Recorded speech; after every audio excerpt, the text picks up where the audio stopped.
이 느낌 혹시 아시나요? 아침에 눈을 뜨고 아분도 안 돼서 하루가 완전히 엉망이 되어버리는 그 느낌 말입니다. 커피를 쏟고 매일 하면은 분노 가득한 메일이 와 있고 길은 또 엄청 막히죠.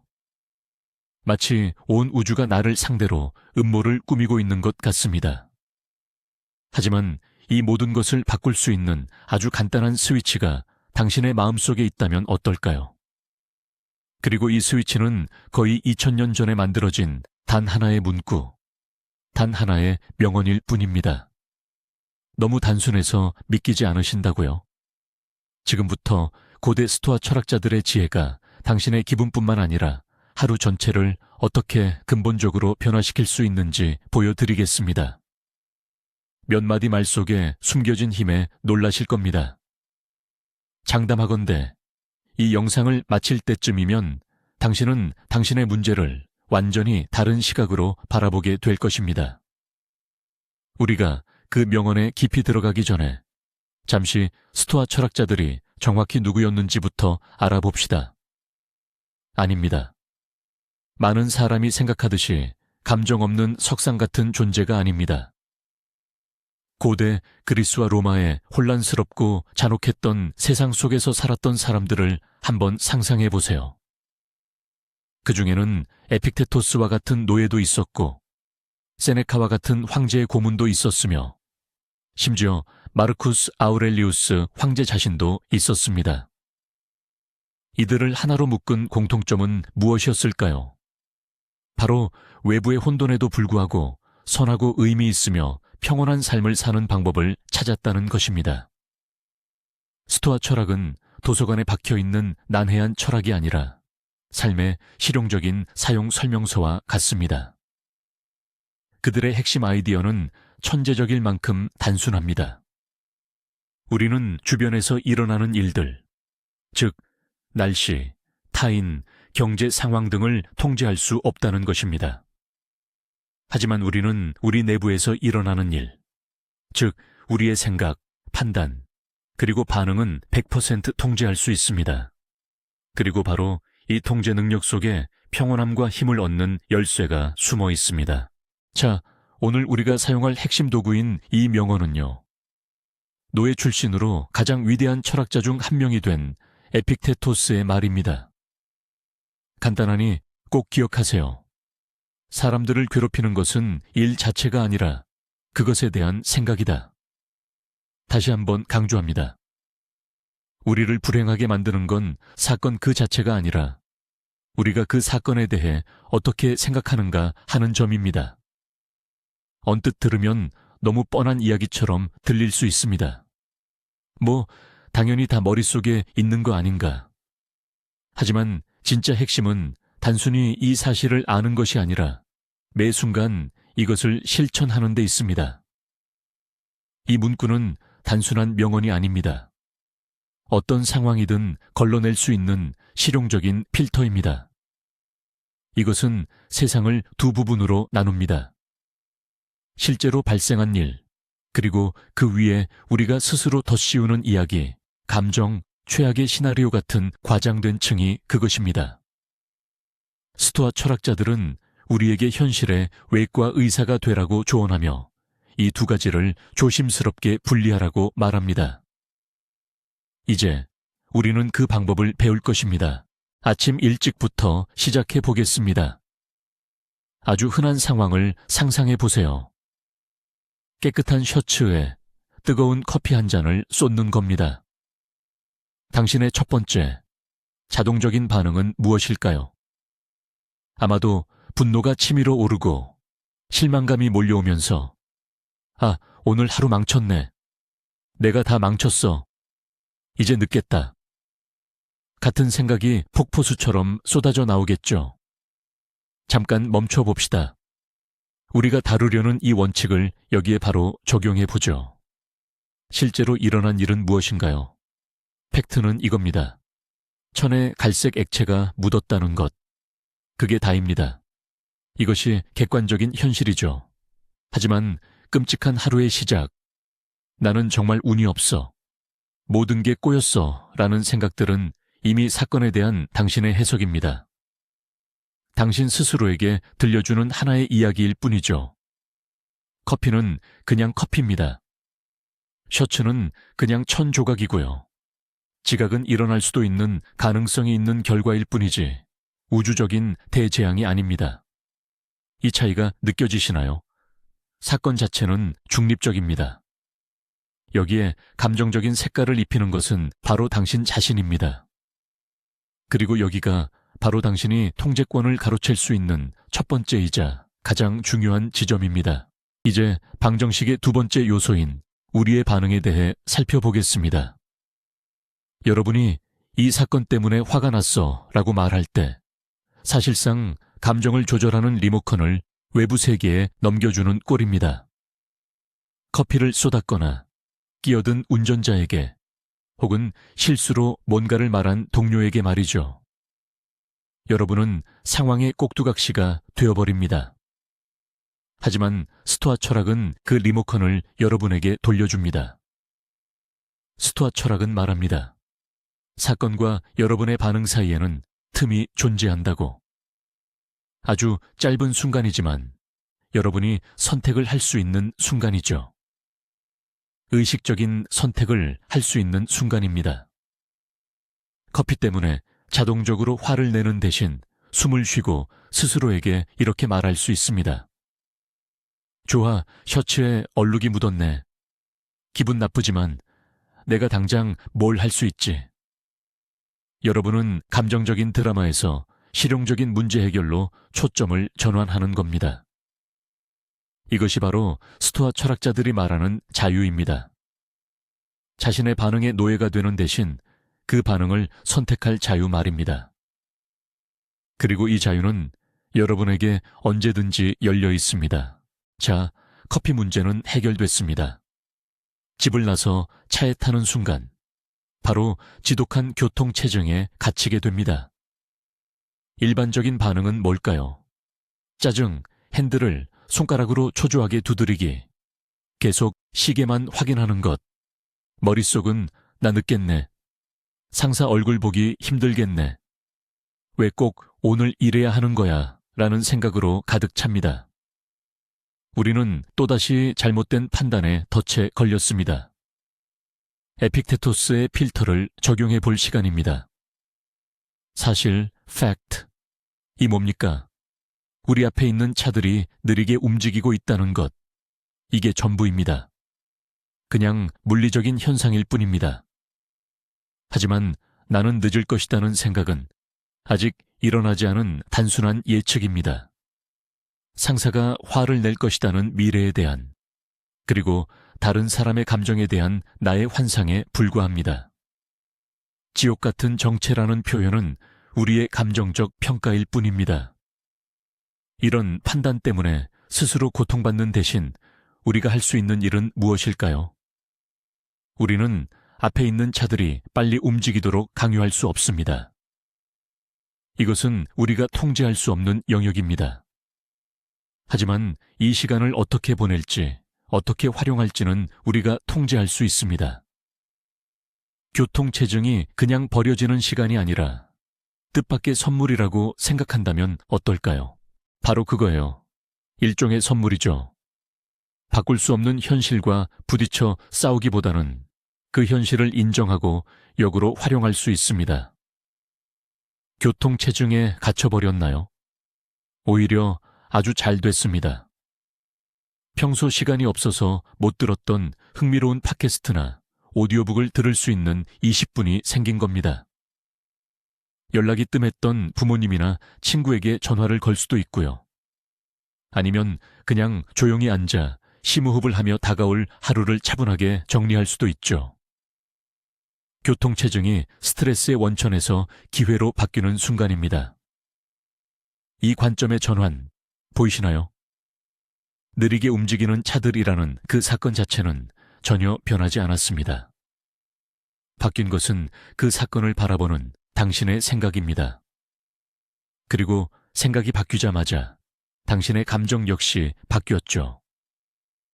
짜증과 스트레스는 평온함과 시간을 건설적으로 활용하려는 마음으로 대체되었습니다. 당신은 혼돈 속에서 당신의 하루 중 귀중한 시간을 방금 되찾은 것입니다. 출근해서 이메일을 엽니다. 상사로부터 긴급 표시가 붙은 메일을 보게 됩니다. 내용에는 어제 했던 업무에 대한 비판과 전면적으로 다시 하라는 요구가 담겨 있습니다. 심장이 빠르게 뛰고 뱃속이 싸늘해지는 불쾌한 느낌이 듭니다. 머릿속에 떠오르는 첫 번째 생각은 이렇습니다. 이제 끝이야. 나 해고당할 거야. 난 쓸모가 없어. 그는 날 싫어해. 이것은 우리의 두려움과 선입견에 기초한 또 하나의 자동적인 반응입니다. 잠깐 멈추고 우리의 원칙을 적용해 봅시다.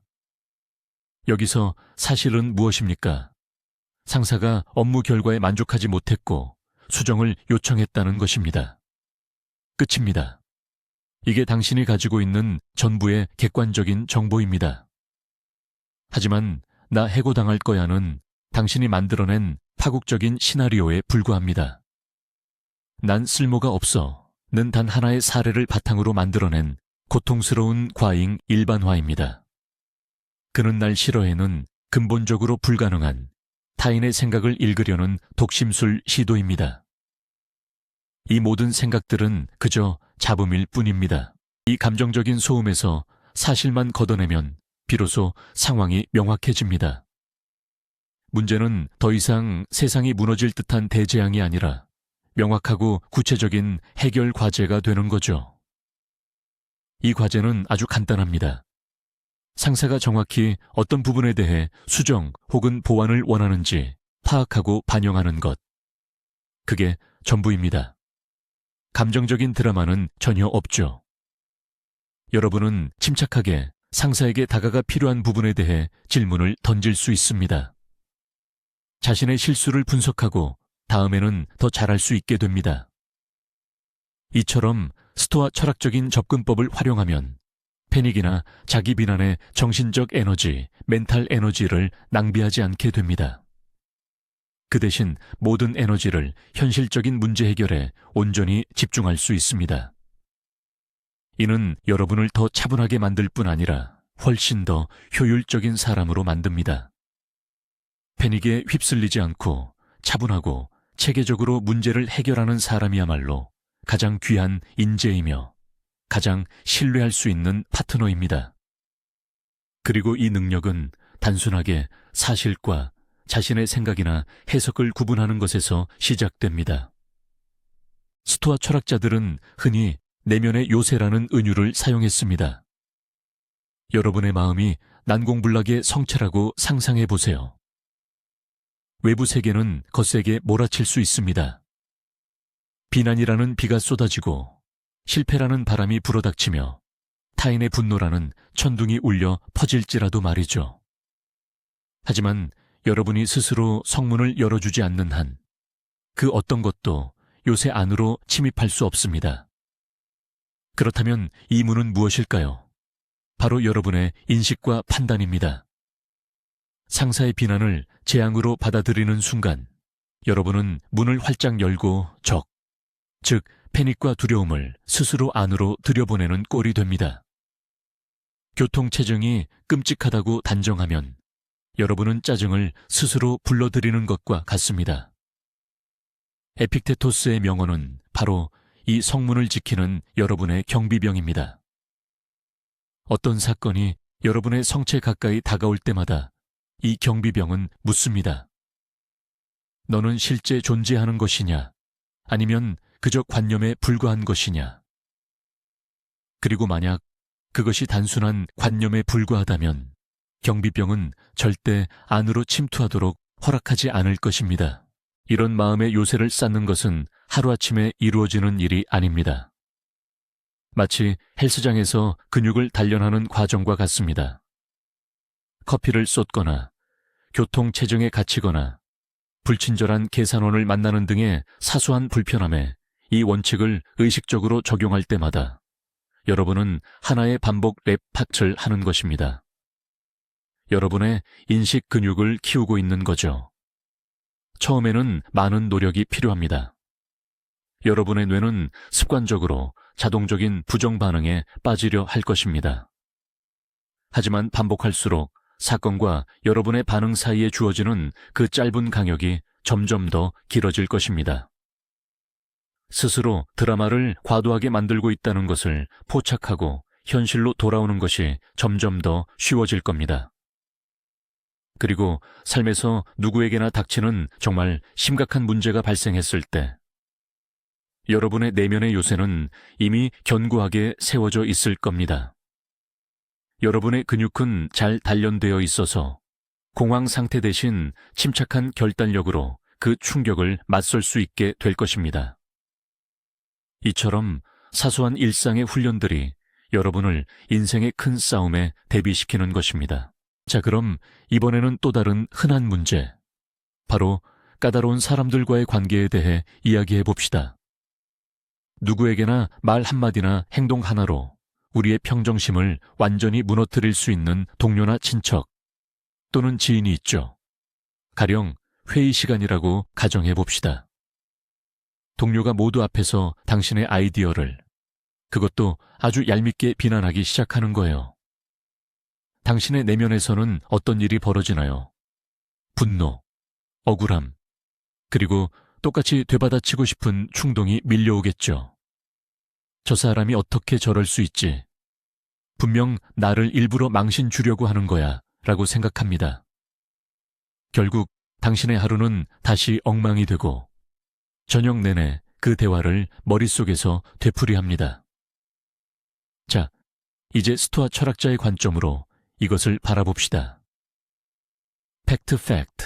상대방은 당신이 비판이라고 해석한 단어들을 내뱉었을 뿐입니다. 그 사람의 동기, 의도, 그리고 내면 세계는 모두 그 사람의 영역 안에 있으며 당신이 통제할 수 있는 범위를 벗어납니다. 당신은 그 사람에게 더 친절해지거나 좀 더 신중하게 행동하라고 강요할 수 없습니다. 그 사람의 행동은 마치 궂은 날씨와 같습니다. 그냥 존재하는 것이죠. 비를 내린다고 구름에게 소리를 지르지는 않지 않습니까? 이처럼 어차피 당신이 통제할 수 없는 타인의 행동 때문에 왜 분노의 감정을 낭비해야 할까요? 당신의 권한 안에 있는 유일한 것은 그 사람의 말에 대한 당신의 해석과 그에 따르는 당신의 반응뿐입니다. 당신은 그 말에 기분 상해하고 스스로 하루를 망치는 쪽을 선택할 수도 있습니다. 아니면 전혀 다른 반응을 선택할 수도 있죠. 예를 들어 표현 방식은 불쾌할지라도 그의 말을 하나의 피드백으로 받아들이는 것입니다. 혹시 그 비판 속에 일말의 합리적인 근거가 있을지도 모르니까요. 아니면 단순히 그의 행동을 그 사람 자신의 문제나 불안감의 표출로 바라보고 분노 대신 연민을 느낄 수도 있습니다. 혹은 당신의 마음의 평온을 해칠 가치가 없다고 판단하고 아예 무시해버릴 수도 있습니다. 어떤 경우든 선택은 온전히 당신의 몫입니다. 당신은 그의 말의 희생자가 아니라 당신 반응의 주인입니다. 먼저 꼭 알아두셔야 할 것이 있습니다.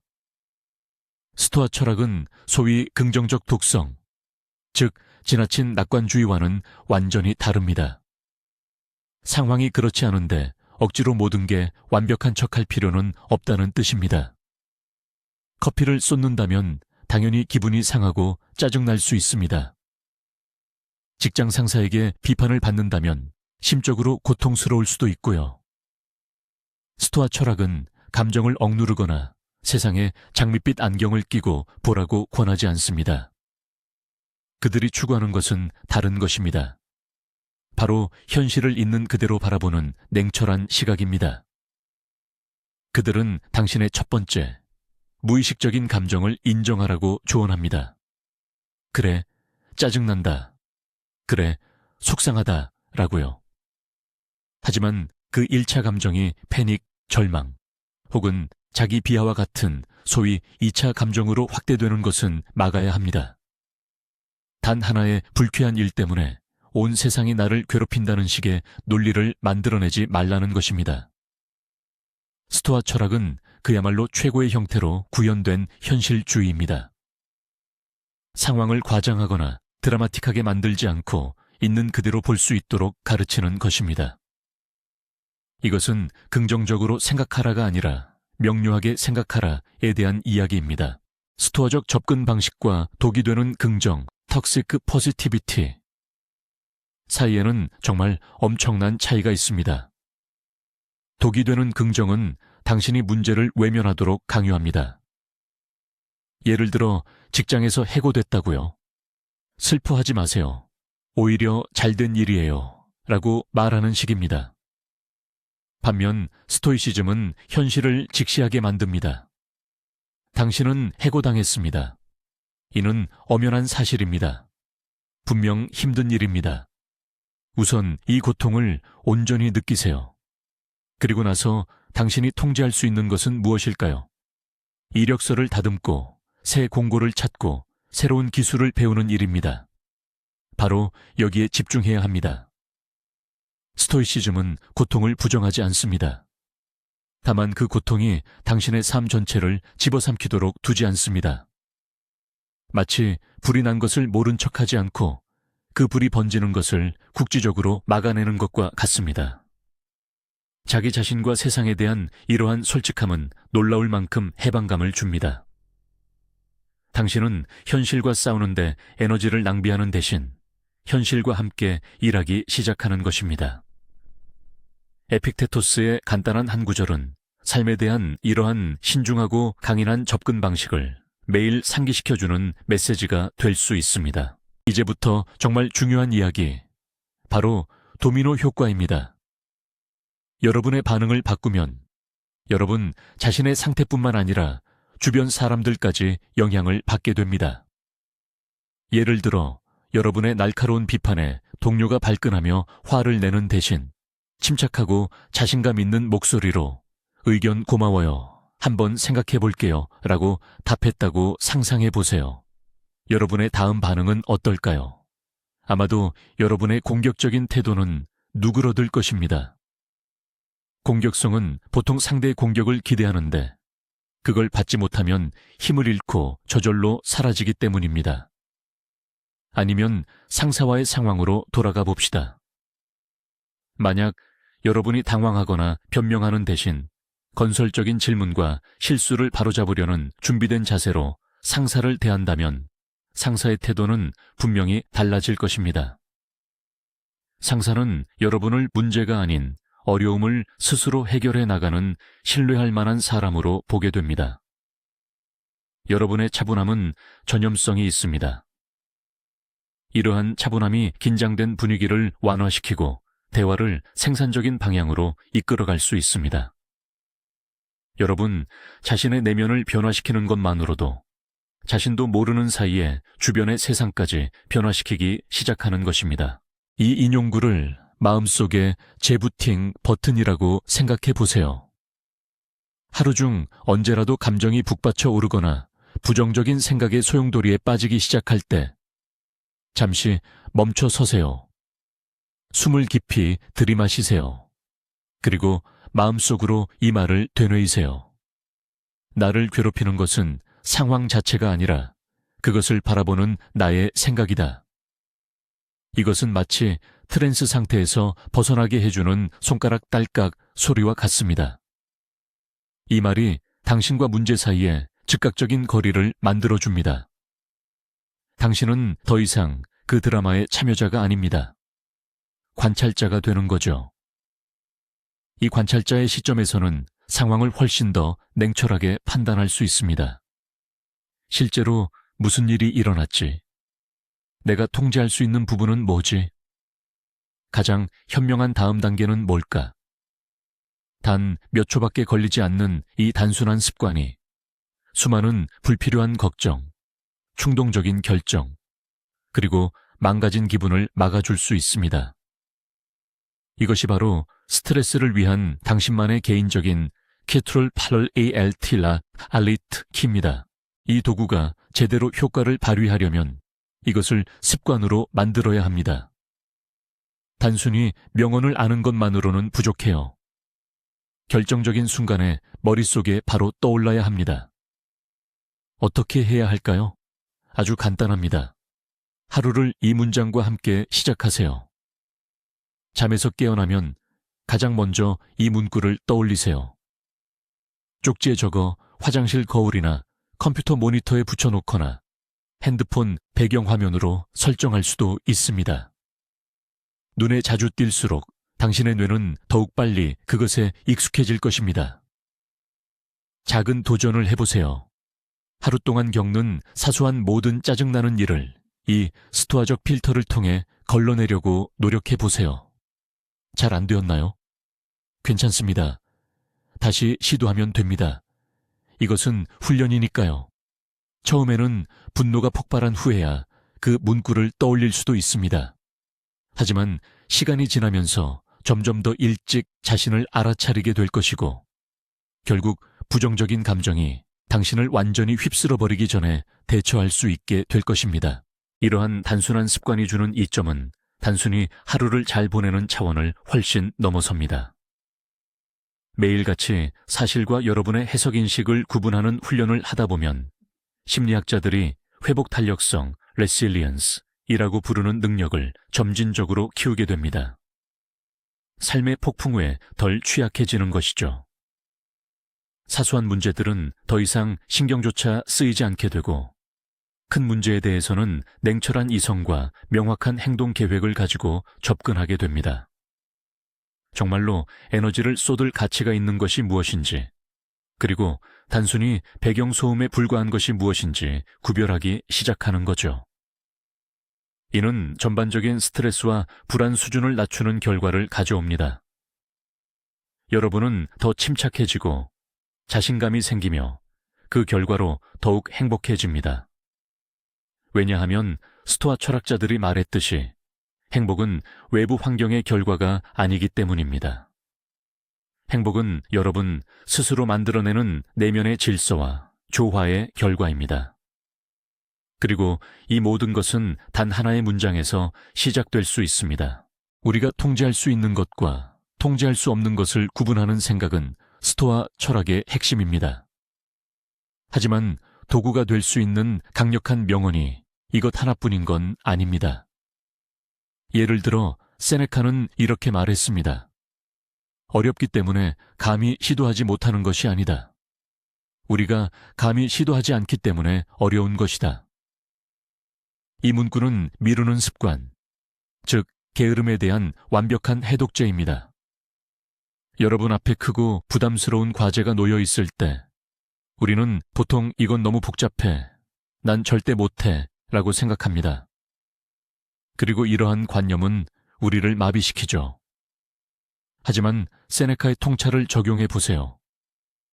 행동을 시작하기 전까지는 그 어려움이란 것이 오직 당신의 생각 속에만 존재한다는 사실을 깨닫게 될 겁니다. 일단 첫 번째 작은 발걸음을 내딛는 순간 그 과제는 더 이상 두려운 거대한 덩어리가 아니라 명확히 이해 가능한 단계들로 쪼개집니다. 스토아 철학자들의 지혜는 보편적이며 다양한 삶의 상황에 맞는 도구를 제공합니다. 가장 중요한 것은 바로 지금 당신의 마음속에 울림을 주는 구절을 찾는 것입니다. 이 접근법의 진정한 힘을 확인했으니 이제 실천할 시간입니다. 제가 여러분께 흥미로운 실험을 하나 제안해 보겠습니다. 딱 하루만 해보시면 됩니다. 내일 아침부터 하루 종일 에픽테토스의 이 명언을 여러분의 핵심 기준으로 삼고 생활해 보십시오. 인간을 괴롭히는 것은 일이 아니라 그 일에 대한 생각이다. 무엇인가 뜻대로 되지 않을 때마다 잠시 멈춰서서 스스로에게 물어보세요. 여기서 사실 팩트는 무엇이고 이 사실에 덧붙인 나의 이야기, my story는 무엇인가? 내가 통제할 수 있는 부분은 무엇이고 통제할 수 없는 부분은 무엇인가? 자신의 반응을 주의 깊게 관찰해 보세요. 통제할 수 없는 일에 에너지를 쏟지 않을 때 여러분의 심리적 상태가 어떻게 변화하는지 확인해 보십시오. 완벽하게 하려고 애쓰지 마세요. 그저 시도해 보는 것만으로 충분합니다. 비용이 드는 것도 아니고 약간의 관심만 기울이면 됩니다. 장담컨대 저녁이 될 때쯤이면 여러분은 분명한 차이를 느끼실 겁니다. 조금 더 평온하고, 조금 더 강해지고, 조금 더 자유로워졌다는 느낌을 받을 거예요. 그리고 그것이야말로 이미 엄청난 승리입니다. 결론적으로 이 단순한 문구 하나가 그저 보기 좋은 말이 아니라는 것을 알 수 있습니다. 이것이 바로 현실을 바라보는 완전히 새로운 방식의 문을 열어주는 열쇠이기 때문입니다. 이 문구는 우리 삶에서 가장 중요한 능력, 즉 우리 자신의 마음을 통제하는 방법을 가르쳐 줍니다. 외부 사건이라는 파도에 휩쓸리는 작은 조각이 되는 대신 당신은 자신의 삶이라는 배의 선장이 됩니다. 당신은 폭풍우를 막을 순 없지만 돛을 조종할 수는 있습니다. 커피를 쏟는 일, 지독한 교통체증, 상사의 잔소리, 혹은 비아냥거리는 동료의 말, 이 모든 것은 그저 일시적인 파도에 불과합니다. 그 파도들은 왔다가 사라집니다. 하지만 당신의 내면의 요새, 즉 평정심과 침착하게 생각하고 행동하는 능력이야말로 어떤 날씨에도 흔들리지 않을 당신의 배가 됩니다. 이 모든 것을 위해 필요한 것은 단 하나의 간단한 규칙을 기억하는 것입니다. 우리의 삶을 결정하는 것은 사건 자체가 아니라 그 사건에 대한 우리의 반응이라는 점입니다. 이것이 2000년 동안 변함없이 작동해 온 스토아 철학자들의 핵심 비결입니다. 자, 이처럼 단 하나의 생각, 단 하나의 문장이 여러분의 멘탈을 단련시켜줄 개인 트레이너가 될 수 있습니다. 이것은 여러분 주변의 세상을 바꾸지는 못하지만 여러분 내면의 세상을 바꿔줄 수 있습니다. 그리고 결국 중요한 것은 바로 그것뿐이죠. 이 문구를 꼭 기억하세요. 사람들을 괴롭히는 것은 일 자체가 아니라 그것을 바라보는 우리의 관점이다. 이것은 단순하지만 언제나 여러분 곁에 있는 정말 강력한 도구입니다. 오늘 영상 끝까지 시청해 주셔서 정말 감사합니다. 이 영상이 유익했다면 좋아요를 눌러주시고 새로운 실용적인 지혜를 놓치지 않도록 채널 구독도 꼭 부탁드립니다. 자, 이제 여러분께 질문 하나 드리겠습니다. 여러분은 살면서 힘든 순간에 어떤 명언이나 생각을 통해 이겨내시나요? 여러분의 지혜를 댓글로 공유해 주세요. 우리 함께 유용한 아이디어들의 라이브러리를 만들어 봅시다. 여러분의 이야기가 정말 궁금하고 기대됩니다. 여러분의 스토아적 실험에 행운이 있기를 바랍니다.